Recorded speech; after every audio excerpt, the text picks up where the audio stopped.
नमस्कार दोस्तों, आज हम कहानी की अगली कड़ी में मुंशी प्रेमचंद जी द्वारा लिखित कहानी विध्वंस को सुनते हैं। लेकिन उससे पहले आप सभी लोग से एक विनम्र अनुरोध है कि अगर चैनल पर नए हैं तो चैनल को सब्सक्राइब ज़रूर कीजिएगा और अगर कहानी अच्छी लगे तो लाइक शेयर कमेंट ज़रूर करिएगा। तो चलिए शुरू करते हैं कहानी विध्वंस। जिला बनारस में बीरा नाम का एक गांव है। वहाँ एक विधवा वृद्धा संतानहीन गोड़िन रहती थी जिसका नाम भुनगी था। उसके पास एक धूर भी जमीन न थी और न रहने का घर ही था। उसके जीवन का सहारा केवल एक भाड़ था। गांव के लोग प्रायः एक बेला चबैना या सत्तू पर निर्वाह करते ही हैं, इसलिए भुनगी के भाड़ पर नित्य भीड़ लगी रहती थी। वह जो कुछ भुनाई पाती वही भून या पीसकर खा लेती और भाड़ ही की झोपड़ी के एक कोने में पड़ी रहती। वह प्रातःकाल उठती और चारों ओर से भाड़ झोंकने के लिए सूखी पत्तियां बटोर लाती। भाड़ के पास ही पत्तियों का एक ढेर लगा रहता था। दोपहर के बाद उसका भाड़ जलता था, लेकिन जब एकादशी या पूर्णमासी के दिन प्रथानुसार भाड़ न जलता या गांव के जमींदार पंडित उदय भान पाणे के दाने भुनने पड़ते, उस दिन उसे भूखे ही सोना पड़ता था। पंडित जी उससे बेगार में दाने ही न भुनवाते थे, बल्कि उसे उनके घर का पानी भी भरना पड़ता था और कभी कभी इस हेतु भी भाड़ बंद रहता था। वह पंडित जी के गांव में रहती थी, इसलिए उन्हें उससे सभी प्रकार की बेगार लेने का अधिकार था। उसे अन्याय नहीं कहा जा सकता। अन्याय केवल इतना था कि बेगार सुख ही लेते थे। पंडित जी को उसकी चिंता न थी, क्योंकि एक तो भुनगी एक दो दिन भूखी रहने से मर नहीं सकती थी और यदि दैव योग से मर भी जाती थी तो उसकी जगह दूसरा गोड़ बड़ी आसानी से बसाया जा सकता था। पंडित जी की यह क्या कम कृपा थी कि वह भुनगी को अपने गांव में बसाए हुए थे। चैत का महीना था और संक्रांति का पर्व। आज के दिन नए अन्न का सत्तू खाया और दान दिया जाता है। घरों में आग नहीं जलती। भुनगी का भाड़ आज बड़े जोरों पर था। उसके सामने एक मेला सा लगा हुआ था। सांस लेने की भी अवकाश नहीं थी। ग्राहकों की जल्दबाजी पर वह कभी कभी झुंझला पड़ती थी कि इतने में जमींदार साहब के यहाँ से दो बड़े बड़े टोकरों अनाज से भरे हुए आ पहुँचे और हुक्म हुआ कि अभी भून दे। भुनगी दोनों टोकरे देखकर सहम उठी। अभी दोपहर था, पर सूर्यास्त के पहले इतना अनाज भूनना असंभव था। घड़ी दो घड़ी और मिल जाते तो एक अठवारे के खाने भर को अनाज हाथ आता। देव से इतना भी न देखा गया। इन यमदूतों को भेज दिया। अब पहर रात तक सेंत मेत में भाड़ में जलना पड़ेगा और एक नर्यास से भाव से दोनों टोकरे लेकर रख लिए। चपरासी ने डांट कर कहा, देर न लगे नहीं तो तुम जानोगी। भुनगी बोली, यहीं बैठे रहो, जब भून जाए तो लेकर जाना। किसी दूसरे के दाने को छूऊं तो हाथ काट लेना। चपरासी बोला, बैठने की हमें छुट्टी नहीं है, लेकिन तीसरे पहर तक दाना भून जाए। चपरासी तो यह ताकीद कर कर चलते बने और भुनगी अनाज भूनने लगी। लेकिन मन भर अनाज भूनना कोई हंसी तो थी नहीं। उस पर बीच बीच में भुनाई बंद करके भाड़ भी झोंकना पड़ता था। अतएव तीसरा पहर हो गया और आधा काम भी न हुआ।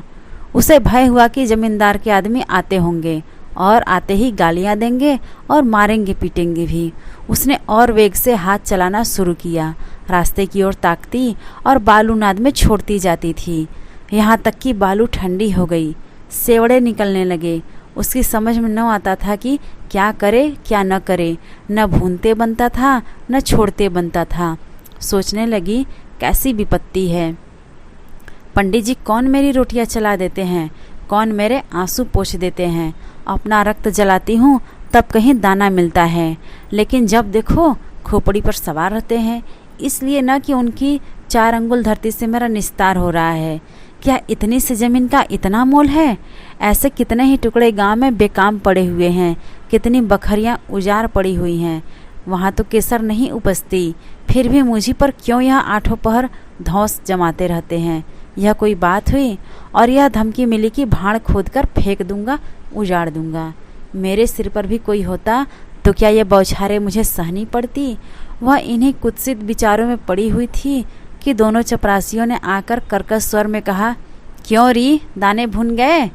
भुनगी ने निडर होकर कहा, भून तो रही हूँ, देखते नहीं हो। चपरासी बोला, सारा दिन बीत गया और तुमसे इतना अनाज भी न भुना गया। यह तू दाना भून रही है कि उसे चौपट कर रही है? यह तो बिल्कुल सेवड़े हैं, इनका सत्तू कैसे बनेगा? हमारा सत्यानाश कर दिया। देख तो आज महाराज तेरी क्या गति करते हैं। परिणाम यह हुआ कि उसी रात को भाड़ खोद डाला गया और वह अभागिनी विधवा निरावलंब हो गई।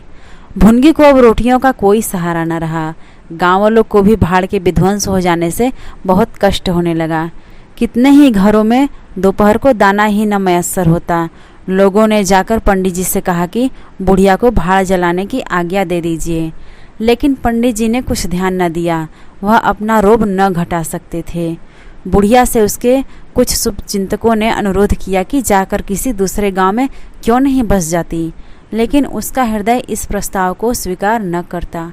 इस गांव में उसने अपने अधीन के 50 वर्ष काटे थे। यहाँ के एक एक पेड़ पत्ते से उसे प्रेम हो गया था। जीवन के सुख दुख इसी गांव में भोगे थे। अब अंतिम समय वह उसे कैसे त्याग दे, यह कल्पना ही उसे संकट में जान पड़ती थी। दूसरे गांव के सुख से यहाँ का दुख ही प्यारा था। इस प्रकार 1 महीना गुजर गया। प्रातःकाल था। पंडित उदय भान अपने 2-3 चपरासियों को लिए लगान वसूल करने जा रहे थे। कारिंदों पर उन्हें विश्वास न था। नजराने में, डांड बांध में, रसूम में वह किसी अन्य व्यक्ति को भी शरीक न करते थे। बुढ़िया के भाड़ की ओर ताका तो बदन में आग सी लग गई। उसका पुनरुद्धार हो रहा था। बुढ़िया बड़े वेग से उस पर मिट्टी के लौंदे रख रही थी। कदाचित उसने कुछ रात रहते ही काम में हाथ लगा दिया था और सूर्योदय से पहले ही उसे समाप्त कर देना चाहती थी। उसे लेस मात्र भी शंका न थी कि मैं जमींदार के विरुद्ध कोई काम कर रही हूँ। क्रोध इतना चिरजीवी हो सकता है, इसका समाधान भी उसके मन में न था। एक प्रतिभाशाली पुरुष किसी दिन अबला से इतना कीना कर सकता है, उसे उसका ध्यान भी न था। वह स्वभावतः मानव चरित्र को इससे कहीं अधिक ऊंचा समझती थी। लेकिन हाँ, हतभागिनी, तूने धूप में ही बाल सफ़ेद किए। सहसा उदय भान ने गरज कर कहा, किसके हुक्म से? भुनगी ने हकबका कर देखा और सामने जमींदार महोदय खड़े हैं। उदय भान ने फिर पूछा, किसके हुक्म से बना रही है? भुनगी डरते हुए बोली, सब लोग कहने लगे बना लो तो बना रही हूँ। उदय भान बोला, मैं अभी इसे फिर खुदवा डालूंगा। यह कह उन्होंने भाड़ में एक ठोकर मारी। गीली मिट्टी सब कुछ लिए दिए बैठ गई।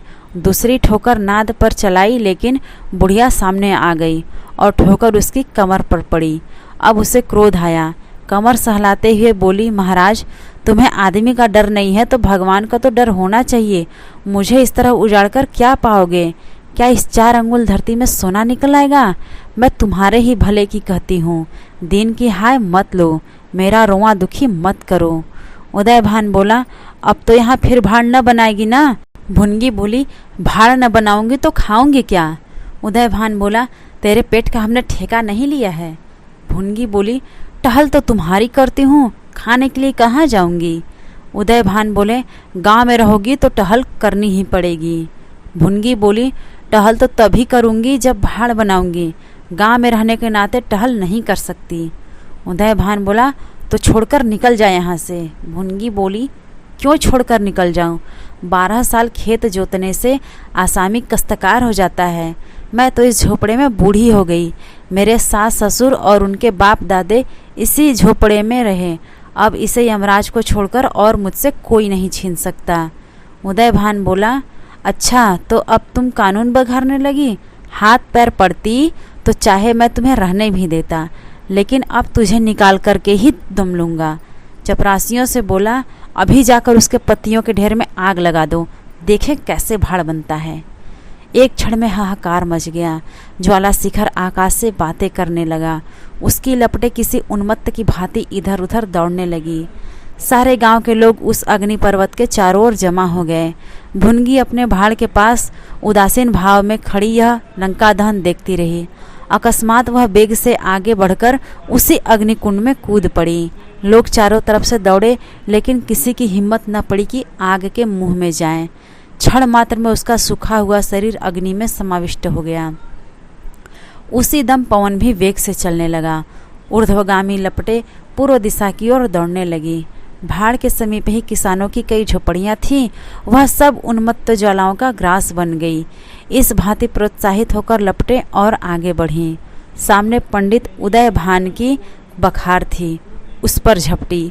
अब गांव में हलचल पड़ी। आग बुझाने की तैयारियां होने लगीं, लेकिन पानी की छींटों ने आग पर तेल का काम किया। ज्वालाएं और भड़की और पंडित जी के विशाल भवन को दबोच बैठी। देखते ही देखते वह भवन उस नौका की भांति जो उन्मत्त तरंगों के बीच में झकोरे खा रही हो, अग्निसागर में विलीन हो गया। और वह क्रंदन ध्वनि जो उसके भस्मावशेष में प्रस्फुटित होने लगी, भुनगी के शोक में विलाप से भी अधिक करुणाकारी थी। तो आज की ये मुंशी प्रेमचंद जी द्वारा लिखित कहानी विध्वंस आपको कैसी लगी, कमेंट्स करके ज़रूर बताइएगा।